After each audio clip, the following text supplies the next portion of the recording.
Masquera saying in Zimbabwe, welcome to our channels, confessions and deep secrets. Kana kariki kutanka kukuya panino channel. Please don't forget to subscribe. Kana junga koroka subscribe, but don't forget to comment and share this video. Nasi in Zimbabwe takuigira nyaya buritswa na Kerina Mujati uyabuda ashitara ya chiti receive information yekuti Monica Mutsvangwa aenda over here resignation in Zimbabwe akabuda ashitaura achiti well done kuna Monica Mutsvangwa achitaura achitusamirire kuurayirwa murume like zvakaitwa mai mujuru vakaramba vice president even murume aurayiwa vachibva vazodzingwa sembwa muri Zimbabwe.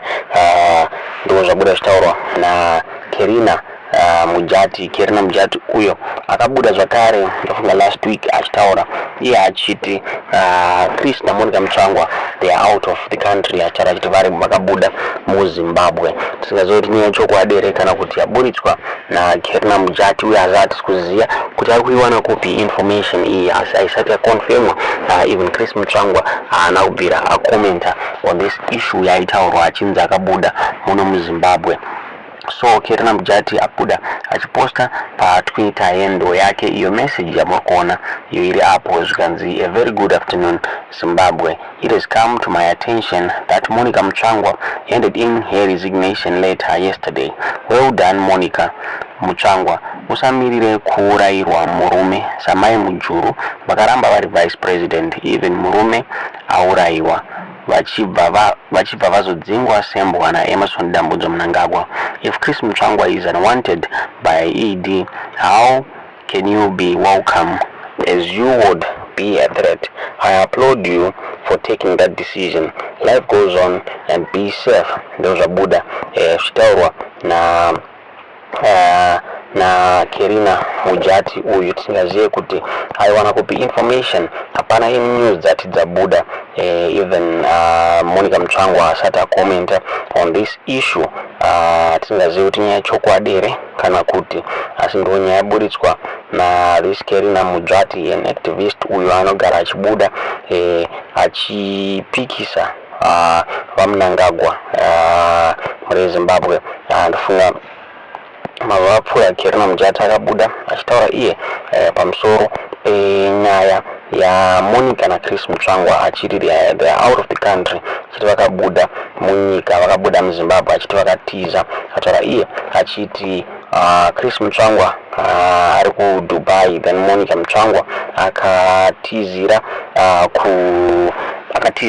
ku UK asi pakazobuda zvakare vanhu vachitaura vachibvunza the question vachiti how can Monica Mutsvangwa run away achienda ku UK uko akapiwa masanctions. Singazoti nyaya chokwadi kana kuti abuda zvakare Kerina Mujati achitaura iye achiti pane nyaya isiri kubuitwa nemajournalists, nyaya yekuti the halfway tobacco farm ra Chris Mutsvangwa na Monica Mutsvangwa rakaputidzwa rakabhombwa muri Zimbabwe.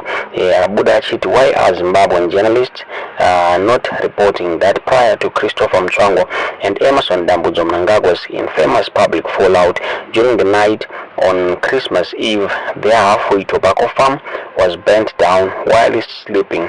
It is alleged that grenades were thrown and all the tobacco was burned.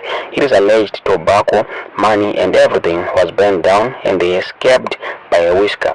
Zimbabwe and all those who are being used by ED learn from what Chris and Monica Mutsvangwa are going through. It brings back again, why was it not reported that Monica and Chris Mutsvangwa lost another grandchild in September 2023 in Kenya, kuchireva kuti havasisina muzukuru. Zvakabuda zvitaurwa na Kerina Mujati. Tisingazive kuti ari kuwana kupi information yaari kupa vanhu on this issue ya Chris na Monica Mutsvangwa muri Zimbabwe. Kupa ma-updates pa Twitter account yake on nyaya ya Chris na Monica Mutsvangwa mushure mekunge Chris Mutsvangwa akafaiwa as the Minister of War Veterans. The reason why he was fired haisati yaburitswa zviri official, but pane marumors ari kungobuda ekuti akanetsana na President Emmerson Mnangagwa during a meeting. Vamwe vachitaura zvakare vachiti he wanted to replace Vice President Constantino Chiwenga. Tisingazive kuti munoiona sei nyaya iyi muri Zimbabwe. Tisingazivi kuti ari kuiwana kupi information iyi Kerina Mujati uyu. Ndafunga last week pane politburo meeting yakakolwa neZanu-PF iyo yakaita yakasirculatewa pa social media ichinzi yanga yangani signature ya Christopher Mutsvangwa uyu anova the information secretary weZanu-PF. Kerina Mujati akabuda achitaura achiti later yaisirculata yanga iri fake since zvaicontradicta nezvaari kutaura zvekuti vaChris Mutsvangwa vavasi mune ino nyika muri Zimbabwe. Asi akabuda iye achitaura achipikisana naizvozvi achiti vakuru veZanu-PF vanga vafojera an electronic signature yaChristopher Mutsvangwa. Tingaziva kuti chokwadi here kana kuti, asi Kerina Mujati haanawo proof yezvaari kutaura kuti Monica naChris havasi mune nyika. Iye akabuda achitaura achiti yesterday we saw Zanu-PF spreading false information. Zimbabweans, where is the patriotic bill and Ziyambi to charge Zanu-PF administrators of their ex-handle for misinformation? Dear Zimbabweans, have you ever taken a deep thought how this could have been possible? Of course, the Politburo meeting was called for, but was it Chris Mutsvangwa who wrote that letter? Yes, it was not Chris Mutsvangwa, as they even forged an electronically signature from his previous communications. Secondly, how could the Politburo have been carried out while some were in Victoria Falls, such as Kembo Mohadi?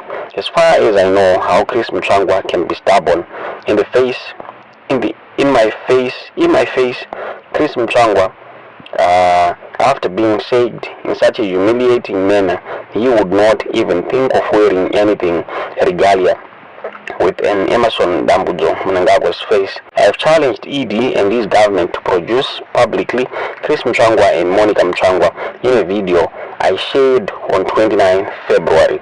Today, once more, I dare challenge ED and all Varakashi Newsday, ZBC and Zanu-PF who are sharing misinformation to produce Mutsvangwa's to the public on a live broadcast in Zimbabwe. We need to see them, not this cheap propaganda. Muri Zimbabwe ndo zvakabuda zvitaurwa naKerina Mujati achichallenja media outlets emuno muZimbabwe kuti vabuditse mavideos aChris naMonica Mutsvangwa achitaura iye achiti Chris naMonica havasi muno muZimbabwe. Tingaziva kuti nyaya chokwadi here kana kuti yaburiswa naKerina Mujati.